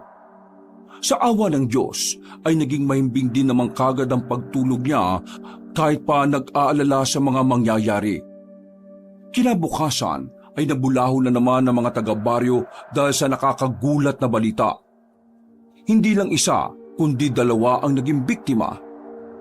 Nagulat si Inday nang marinig niya ang balita mula kay Tiyang Pusit na nakita na nga lang daw patay si Mang Teban sa kanyang bahay. Nangangamoy na raw at inuuod ng katawan, kaya ang hinala ng mga tao ay hindi lang kagabi na biktima ang lasinggero. Halos 2 araw na rin kasi yung hindi nagpapakita ng gabing ihatid ni Inday dun sa bahay nito. Hindi alam ng dalaga ang mararamdaman pagkatapos yung mabalitaan, lalo na nang sinabi ng ginang na kalunos-lunos nga raw ang sinapit ni Mang Teban. Sa madaling salita, ay mas malala pa sa nakitang bangkay sa bukana ng kuweba. Dapat talaga makita na yung sibong na yan at mahuli na. Kundi patuloy siyang mananalasa dito sa baryo. Lolo Dugong, Tiyang Pusit, hindi ko po alam kung maniniwala kayo. Pero parang nakita ko po yata si Mang Bong kagabi. Anong ibig mong sabihin, Apo? Naalala niyo po di ba na para akong binabangungot kagabi, tapos tabutan niyo ako sa tapat ng bintana. Nakita ko po ron si Mang Bong. May sinasabi po siya sa akin. Walang yambong yan ah. Anong ginawa niya sa'yo? Subukan niya lang na may gawin sa'yo, nako, hahabulin ko talaga siya sa impyerno. Hindi na naipaliwanag ng dalaga kung ano ang babalang sinabi ni Mang Bong sa kanya dahil tila naguhurimentado na kagad ang kanyang lolo. Si Tiyang Pusit din ay nag-aalala para naman sa pamangking si Hime. Mabuti na lang at dumating doon si Paulo kasama si Hime para ipagpaalam nga si Inday. Pupuntahan kasi nila sa ospital si Belino dahil nga siya ang pangalawang nabiktima ng sinasabing aswang. Mas lalo tuloy nagulat ang mistisang dalaga dahil hindi niya akalaing si Belino pala ang ikalawang nabiktima. Pau, ayos lang ba si Belino? Ang sabi ng nanay niya, okay na raw ang lagay niya. Medyo na-trauma lang daw dahil sa nangyari. Ano ba nangyari? Habang nagiinuman, sinalakay daw siya ng aswang. Tinatanong naman namin si Bossing Vic at saka si Mang Tomas dahil yun ang kasamang kainuman niya. Pero nakatulog na raw kasi siya noon at hindi na niya alam ang nangyari. Nagising na lang siya, sumisigaw si Belino, tapos nagdatingan na yung ibang tao. Mabuti pa puntahan na lang natin. Tanungin mo kung ano talagang totoong nangyari para may idea tayo. Paula, ipagkakatiwala ko sa iyo ang apo ko ha. Dahil sa mga nangyayari ngayon delikado at malamang gagawan kayo ng masama ng bong na yon. Matapos yung madiskubre ang kalokohan niya. Huwag po kayo mag-alala. Dahil pagkagaling namin sa ospital, uwi na kagad kami, Lolo Dugong, Tiyang Pusit. Ihatid ko po ng buong buo sa inyo sina Inday at Hime. Pagkatapos ang pag-uusap na yon, ay nagtungo at umalis na nga kagad ang mga nakatatanda para magtungo sa tanggapan ng baryo. Para nga makisa sa paghahanap kay Mambong. Ang magkakaibigang Inday, Hime at Paulo naman ay nagtungo na rin sa ospital. Mabilis na lumipas ang oras. Pagkatapos mananghalian, ay nagbiyahe na ang magkakaibigan papuntang bayan. Pagbaba sa terminal ay dumiretso muna sila sa palengke at bumili ng saging, mansanas at orange. Pagkatapos ay nagtungo na nga ang tatlo sa hospital reception area para magtanong kung nasang banda si Belino. Nang ituro na nga sa kanila ay dali-dali nilang pinuntahan ng ward. Pero nang nasa tapat na nga ng pinto ay saglitan napahinto si Paulo kaya napatingin ng dalawang dalaga. Sure ka na ba na gusto mong pumasok at pakipag-usap ulit kay Belino? Oo, Inday. Panahon na nga rin para magkaayos kami. Wala naman dapat pag-awayan, di ba? Wala na rin naman kasi si Kim dito. Natutuwa ako marinig yan. Ikaw ba? Handa ka na magpaligaw sa kanya? Nek-nek mo. Tara na nga sa loob. Pasaway ka. Nagtawanan lang silang tatlo at pagpasok sa ward ay naabutan nila ang matipunong binata na nakahiga. Puno ng benda ang tiyan. May pangilan-ilan pang gasgas sa mga braso at paa na halatang kinalmot ng kung anong nilalang. Pagkakita sa kanila ng nanay ni Belino ay natuwa yon dahil sila palang ang kauna-unahang dumalaw. Alam din naman kasi ni Aling Simang na halos walang kaibigan ng anak niya dahil sa kayabangan. Pansamantala silang iniwan ng ginang para makapag-usap-usap na maayos. Sa awa ng Diyos ay nagkaayos na nga sina Paulo at Belino na nagkapatawaran pa patungkol sa kanilang nakalipas. Natuwa naman sina Inday at Kimi dahil sa wakas ay tila bumalik na rin ang dati nilang samahan. Pero sa kabilang banda ng isip ng mestizang dalaga, wala pa rin siyang balak na magpaligaw sa gwapong binata kahit pa okay na sila. Sa pagpapatuloy ng pag-uusap ay na-open nga ni Belino ang nangyari kagabi habang kainuman niya si Mang Tomas. Ang naalala ko masaya pa kami nagiinuman ni Mang Tomas tapos bigla na nga lang siyang nakatulog sa kubo. Ako naman, uuwi na sana. Pero siniguro ko munang maayos ang lagay niya. Tapos, yung palabas na ako sa bukuhan, nakarinig ako ng alulong ng aso. Ilang beses yun. Pero di ko masyadong pinansin dahil ilang gabi nang nangyayari yun, di ba? Napansin nga rin namin yun ni Lolo Ayun, umihi muna ako sa gilid ng puno. Tapos nakarinig ako ng parang umuungol na kung anong hayop. Kaya napatingala ako. Doon ko nga nakita yung malaking parang taong bayawak. Taong bayawak? Oo, nawala nga kaagad yung pagkalasing ko Tapos di ko na tinapos yung pag-ihi ko. Tumakbo kaagad ako pero nilundagan kaagad ako ng halimaw. Pinagkakakalmot ako pero lumaban din talaga ako. Ang kaso lang, malakas talaga Akala ko nga katapusan ko na. Buti na lang, dala ko yung taga kaya nasugatan ko yung halimaw. Nakatakbo pa ako noon. Tapos doon na nga ako sumigaw ng tulong. Sakto na nagro-ronda si na kapitan. Yun, hanggang doon na lang yung tanda ko kasi bumagsak na raw ako at dinala ako rito.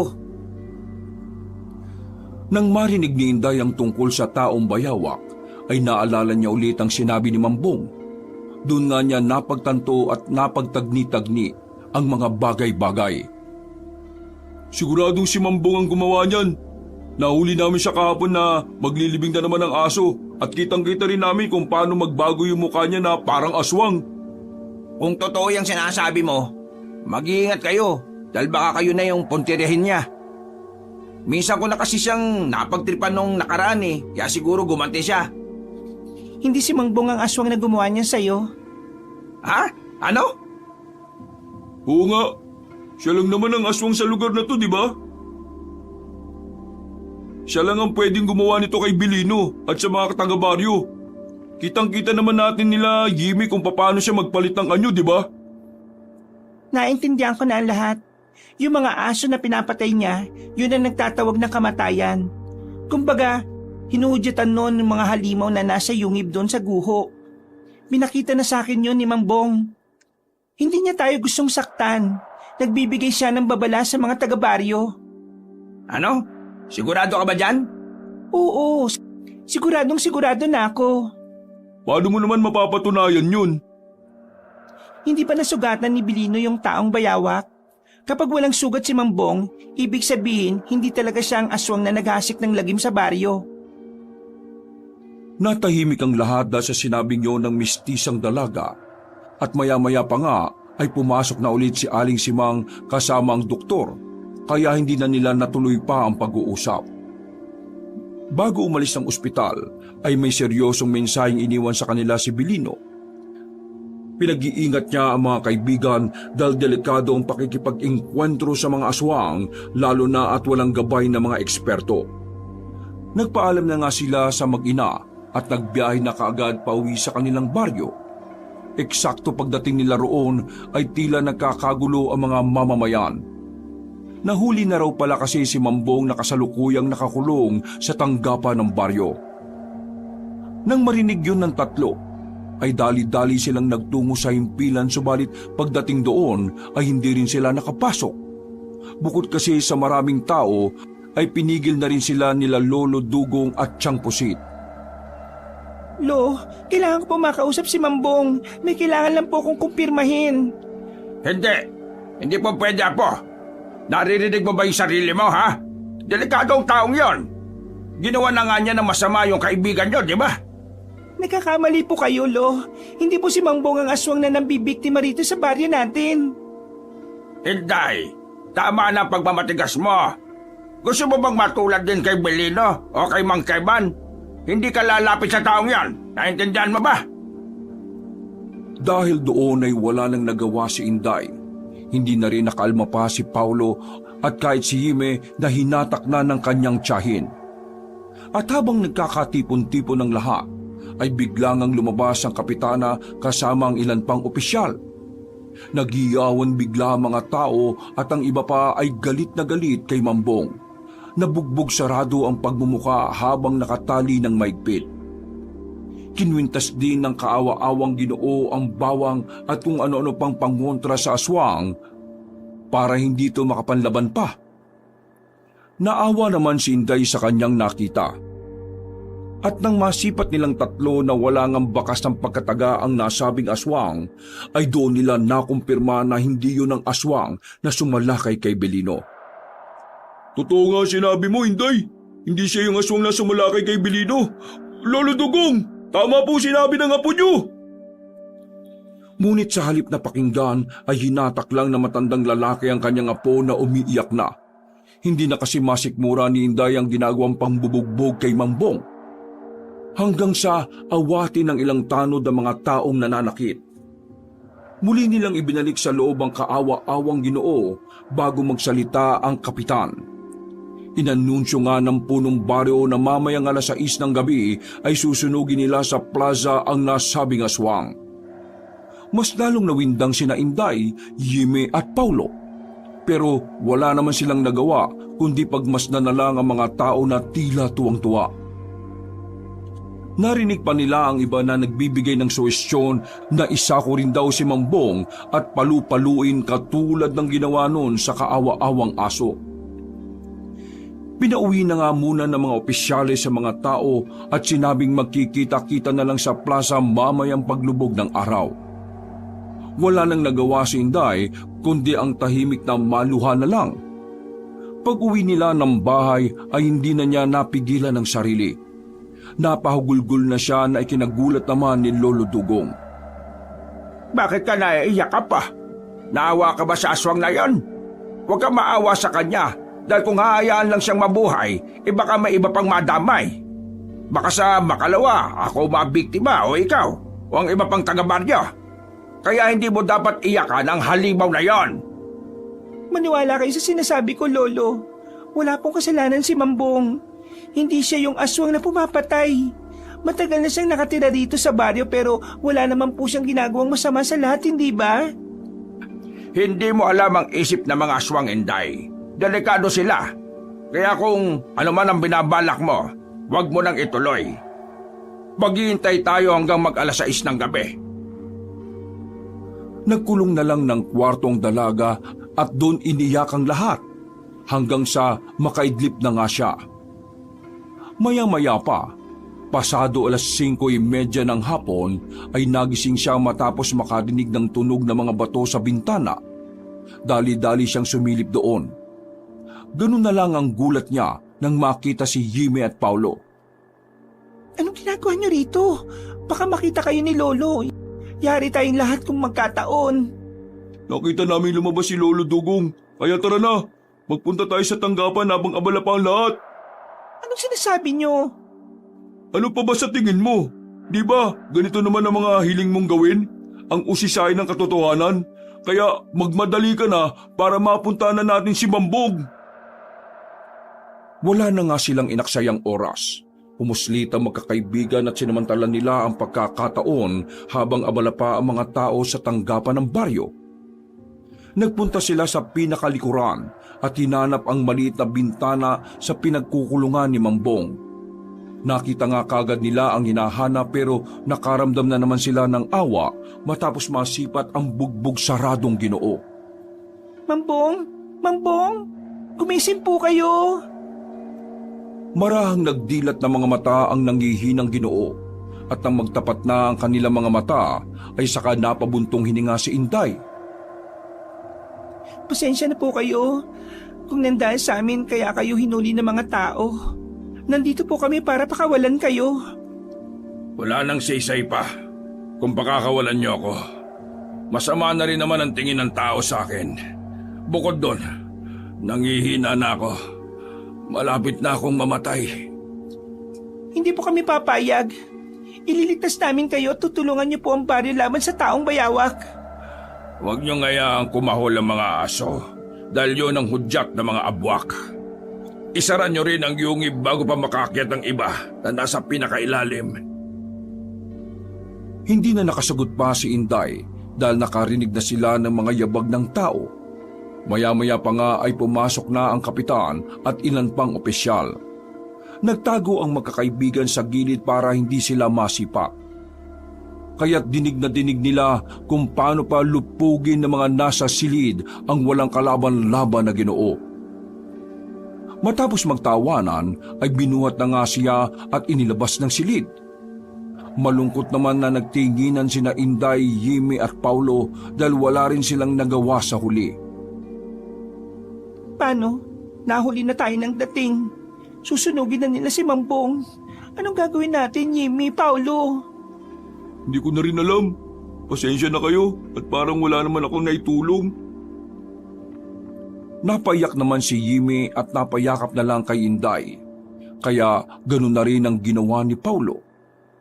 Maya-maya pa, pagkagat ng dilim ay isa-isa na ngang nagdatingan ng mga mamamayan ng baryo sa plaza.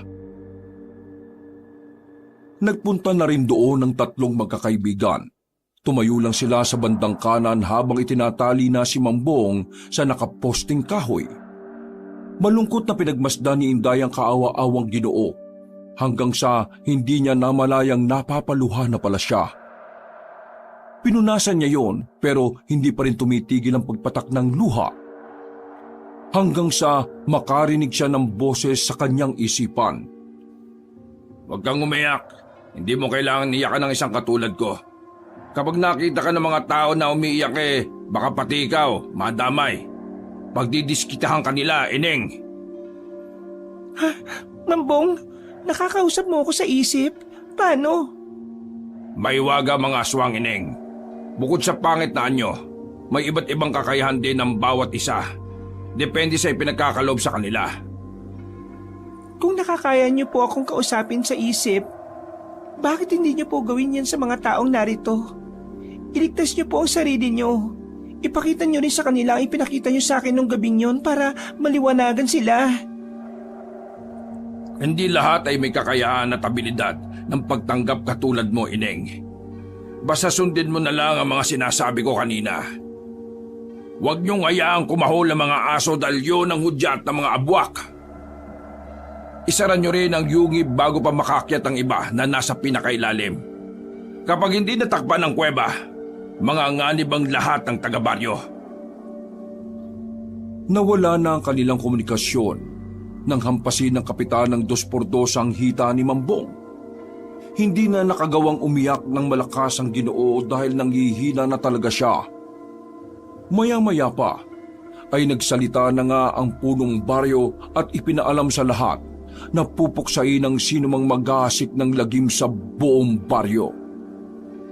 Kasabay noon ay sinabuyan na ng gaas ang iba't ibang parte ng pwesto ni Mambong. Nagsindi na rin ng sulo ang kapitan habang patuloy sa pagtatalumpati. Nang maghiyawan ng mga tao na sunugin ng aswang, ay hinagis na nga ng Ginoo ang sulo sa mga tuyong kahoy. Kasabay ng pagliyab ng kahoy ay isang nakakakilabot na alulong ng aso ang kanilang narinig mula sa hindi kalayuan. Biglang nag-alala si Inday. Naalala niya ang sinabi ni Mambong kaya kaagad niyang ginalang tingin sa paligid. Sa hindi mawaring kadahilanan, ay tila nakaramdam siya ng nagbabadyang panganib. Pero walang pakialam ang mga tao dahil natutuwa silang pinagmamasdan si Mambong na unti-unting natutupok ng apoy. Yimi, Paulo, magmadali kayo. Umalis na tayo rito dahil delikado ng lugar na ito. Paparating na ang mga abwak. Paparating na ang mga abwak? Yun yung aswang na nasa yungib. Hindi na natapos halos ng mistisang dalaga ang pagsasalita dahil nakarinig na sila ng malalakas na ungol ng kung anong halimaw mula sa kung saan. Natigilan din ang mga tao at nagmasid sa paligid hanggang sa may isang taong bayawak ang tumalon mula sa kung saan at dinamba ang isang tanod. Nang makita nilang lahat yon ay bigla nang nagkagulo. Nagtakbuhan ang mga tao pero may isa pang sumulpot at nanalakay ng mga inosente. Nagulat naman si Lolo Dugong at Tiyang Pusit na inalala kagad ang kanilang mga alagang dalaga. Nang makita na matandang lalaki ang kanyang apo, ay patakbo siyang lumapit dito sa gitna ng kaguluhan. Apa! Apa! Pumunta ka rito! Dahil sa sigawan ng iba ay hindi rin sila nagkarinigan. Nagtakbuhan pa lalo ang mga tao nang sumulpot ang pangatlong abwak. Sinamantala din naman ni Inday at Paulo ang pagkakataon. Nilapitan nila si Mangbong at pilit na mabilisan tong kinalagan. Sa kabutihang palad, ay napakawalan nila ang Ginoo kahit medyo nasunog na ang parte ng hita nun. Mangbong, pakiusap. Tulungan niyo po kami. Sinasalakay na po ang mga taga-baryo ng mga abwak. Mas gumulo pa ang paligid dahil nagkanya-kanya ng takbuhan ng mga tao. At nang sasalakay na si Lolo Dugong ng isang abwak, ay niligtas naman siya ni Mangbong na nagpalit na bilang isang malapaniking aswang. Kahit nanghihina ay nakipagpambuno ang Ginoo, hanggang sa malupog niya ng husto ang abwak. Ginilitan niya yun ng leeg at saka hinagi sa apoy. Nagulat si Lolo Dugong sa nasaksihan, lalo na nang makita niya ang apo na nakikipag-usap sa malapaniking aswang. Lumayo ka sa aswang na yan, Apa! Lolo, hindi po siya masamang aswang. Siya si Mangbong na nagligtas sa inyo. Hindi na nakaimik ang matandang lalaki. Hinatak na lamang niya ang apo palayo sa kaguluhan. At mula sa isang sulok ay nagtago sila habang pinagmamasdan ng mga nangyayari. Doon ay nakita ni Inday si Jimmy na umiiyak sa isang sulok. Tatawagin niya sana matalik na kaibigan pero bigla na lang yung sinakmal sa lieg ng abwak. Jimmy! Hindi! Apo, tama na. Patay na siya. Patay na si Yibe. Hindi pwede. Ang beshi ko. Ililigtas ko si Jimmy. Sumugod naman doon si Mangbong na sinakal ng maigpit sa leeg ang abwak. Kaya nabitiwan nito ang katawan ni Jimmy. Humandusay ang katawan ng dalaga sa sahig pero wala na yung buhay. Mas lalong naiyak si Inday dahil sinunggaban pa ng isang abwak ang katawan ng kaawa-awa niyang best friend. Sinalaka yun pareho ni Mangbong at nagkaroon ng pagbubuno sa dalawang abwak. Hanggang sa umaksyon na ang ibang opisyal ng baryo. Sa tulong ng mga nagdadating ang mga pulis, ay magkakasunod nilang pinaputukan ng mga aswang na naglalaban-laban. Nagsumigaw na lang si Inday pero wala siyang nagawa sapagkat matindi ang pagkapit sa kanya ni Lolo Dugong. Itigil niyo yan! Itigil niyo yan! Hindi kaaway si Mangbong! Mamamatay siya! Mamamatay siya! Kahit puno na ng tama ay sinika pa rin ng malapaniking aswang na hindi siya nagpaawat sa pakikipaglaban sa dalawang abwak. Pareho niyang hinatak ang mga iyon at isinama sa natutupok na apoy. Nagpatuloy naman sa pagpapaputok ang mga pulis hanggang sa maubos ang kanilang bala. Isara niyo ang kuweba at pigilan sa pag-alulong ang mga aso. Sila ang tumatawag sa mga buwak. Hindi sila mauubos. Hanggang sa nakabukas ang kuweba. Isara niyo ang kuweba! Dinig na dinig ng mga tao ang paghiyaw ng halimaw habang natutupok ng apoy hanggang sa maging abo. Gawa ng pangyayaring yon ay binalot ng takot at lungkot ang mga taga-baryo. Lalo na si Inday dahil kitang-kita niya kung paano kinawawa ng mga abwak ang matalik niyang kaibigan. Maraming buhay ang nawala dahil sa pagsalakay ng mga abwak, kaya marami ang napanghinaan. At dahil sa kaguluhan na yon, ay marami ang mga taga-baryo ang natakot at nagpasyang lisanin ng lugar. Naisip din ni Lolo Dugong na umalis subalit nagmatigas na si Inday. Umalis kayo, Lolo, kung gusto nyo. Pero ako, hindi ko iiwan ang lugar na ito. Hindi ko aabandonahin ang mga taga-baryo. Wala nang nagawa ang matandang lalaki kundi sundin ang kagustuhan ng kanyang apo. Sa mga nakalipas pang araw at linggo ay pinagtulungan nga ng mga tao ang pagsasara sa yungib. Siniguro nila na hindi na yun mabubuksan pa upang hindi makakawala ang mga abwak sa kailaliman ng lupa. Magmula na mangyari yon, ay nagsimulang mag-aral si Inday ng mga bagay na makakapuksa sa mga aswang. Ipinangako niya sa sarili na poprotektahan niya ang mga mahal sa buhay at papatayin ang sino mang masasama na magtatangka. Makalipas ang ilang buwan, nang muling magkaroon ng guho sa kanilang baryo ay nagkaroon nga ulit ng uka o yungib. At dahil sa alam na ng mga taga-roon ang gagawin ay wala na silang inaksayang oras.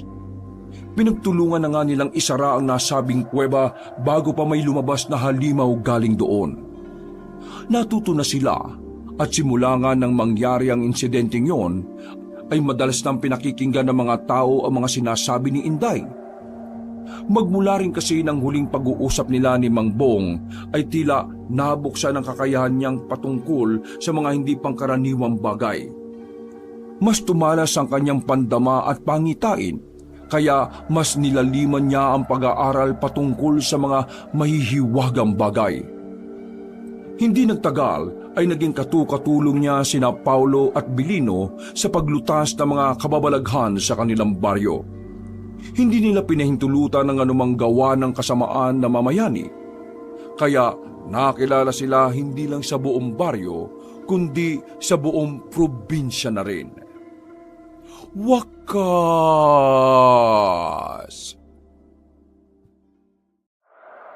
Ako ang inyong Lolo Pael at ito ang